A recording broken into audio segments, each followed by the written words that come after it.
that morning of the single release, when I emailed them, they sent me through the updated artist link. I forgot about this. This is gold.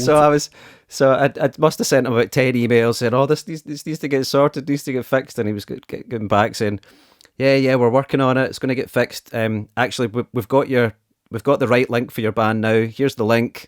You can go and set it up."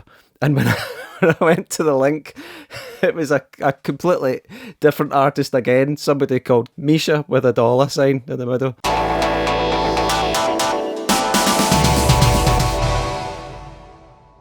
Hello and welcome to Dare Miss Mondays. We're back again. I'm Craig. And I'm Ali. And it's been an exciting weekend for us. We've had our first ever single, It's Alright, which came out on Friday. Woo! Yeah, it's the first time I can ever think of where I've not been able to keep up with the notifications that have been coming in, which was really exciting. It's quite funny. Kerry said that to me the other day. She was like, do those notifications, we were watching something on Netflix and the notifications kept coming in. She's like, does that not annoy you when those notifications come in? I was like, yeah, I don't usually get notifications.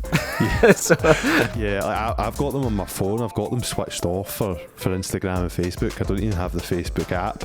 Like, I think I speak for both of us here, but we're quite anti-social media on a personal level. Like, we don't post a lot of stuff on our personal pages. Yeah, I just know how toxic it can be when you get addicted to getting notifications, and I have to say I'm starting to fall into this trap.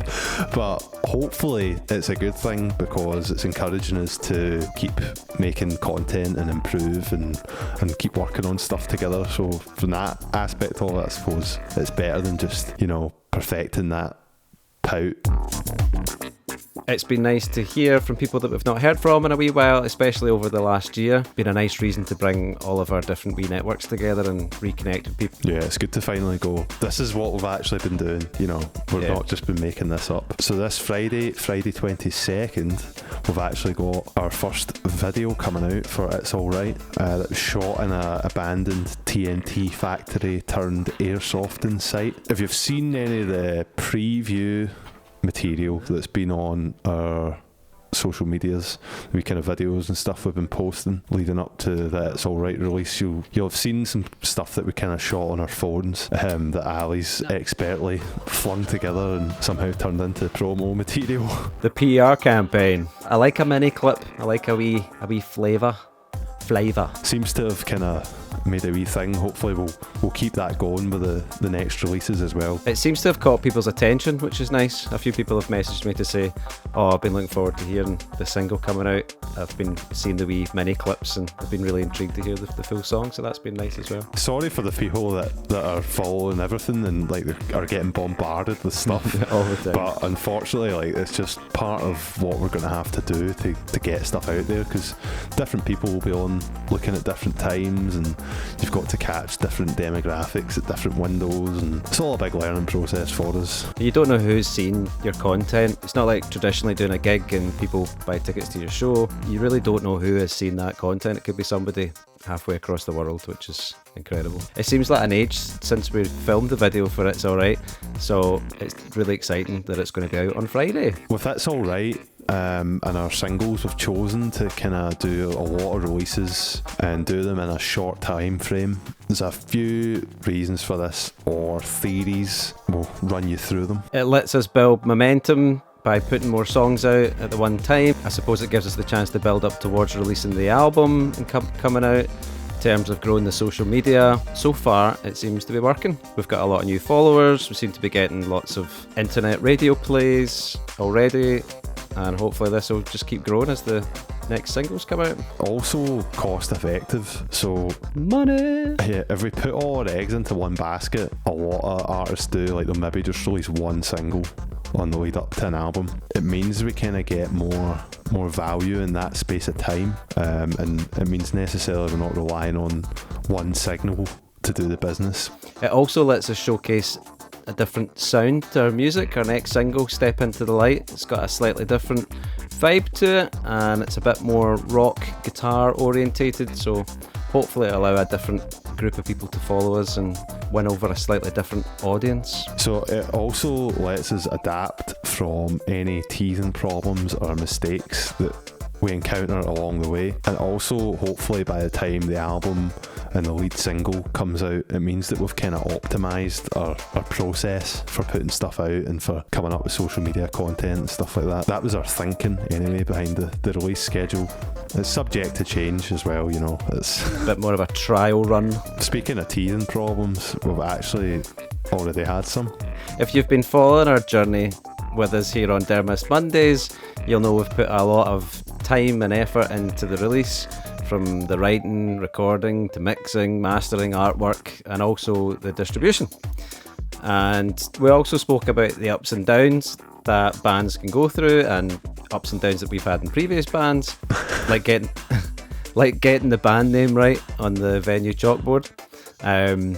So in true fashion, it wouldn't be a Dermist release without something going a wee bit wrong. It's really quite nerve-wracking, especially that first release, because we really weren't sure.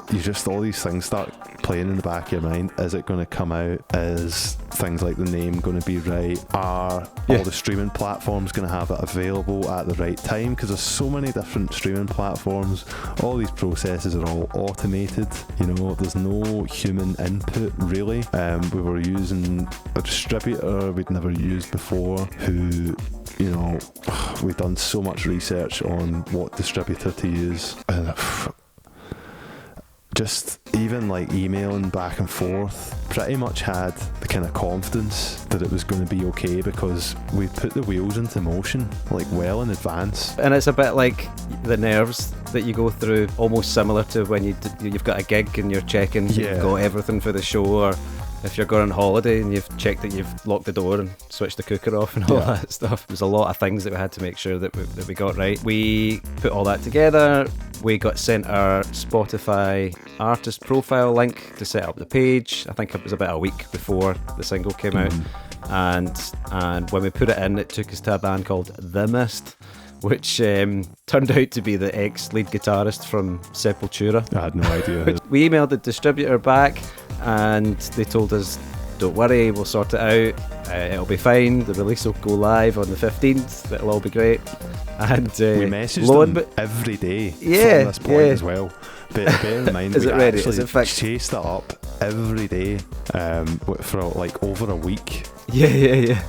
And lo and behold, the release came out on Spotify and Napster, and it took you straight to The Mist, which the artwork was a very metal-esque artwork cover with a hooded person with big long blood-stained fingernails and a hooded cape with their rib cage exposed with all their guts hanging out of it. You might have actually encountered this yourself. For example, we were talking about this earlier, like Milo, the EDM guy. There's also a rapper called Milo, and their two back catalogues just get grouped under one artist. That was why we went for the band name. We spent a lot of time picking the band name, because there is no band called Dermist. You know, that was the whole point, that it's searchable and Googleable and distinctive. So it was quite funny that should go wrong, and if you don't laugh, you'll cry. Fortunately, you were on a night shift, so you were fast asleep. You were Sleeping Beauty in your bed, just like blissfully unaware. The first thing I checked was Amazon Music, because it was all I could access at the time, and I just went on it just to make sure, and it went live at 1 minute past 12, so I was quite happy with that, and I thought, it's done. Craig, who I work with, phoned me in the morning. Hi Craig, I hope you're doing okay. He got in touch and was very graceful and very supportive and calming and resisted the opportunity to comment, "It's all right, Ali, it'll sort itself out." Yeah. After a few stern emails, it was swiftly sorted out. But if you're using Napster, you can still search for us by typing in The Mist. Yeah. The Mist, not The Midst. So The Mist. The people that we've spoke to about it, that have kind of experience in this area, have all pretty much not been surprised. And to an extent, I would say we weren't totally surprised. That morning of the single release, when I emailed them, they sent me through the updated artist link. I forgot about this. This is gold. So I was So I must have sent him about 10 emails saying, oh, this needs to get sorted, needs to get fixed, and he was getting back saying, yeah, we're working on it, it's going to get fixed. Actually, we've got the right link for your band now. Here's the link. You can go and set it up. And when I went to the link, it was a completely different artist again. Somebody called Misha with a $sign in the middle. Without getting too deep though, like, why is this the norm? Why is that generally accepted?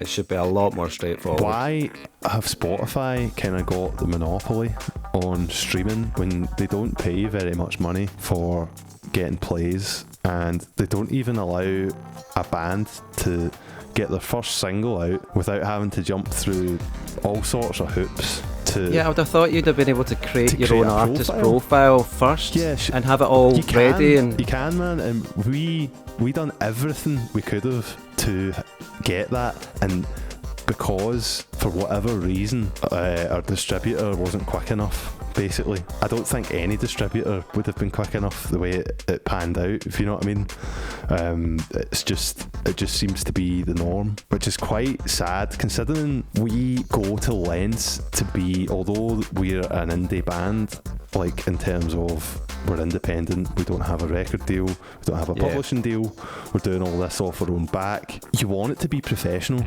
Not everyone cares as much about it as us, and that's fine, but we put so much work into all of this, even the emails, do you know what I mean, and making sure we'd done our research before we done any of this, and we had it all sussed out.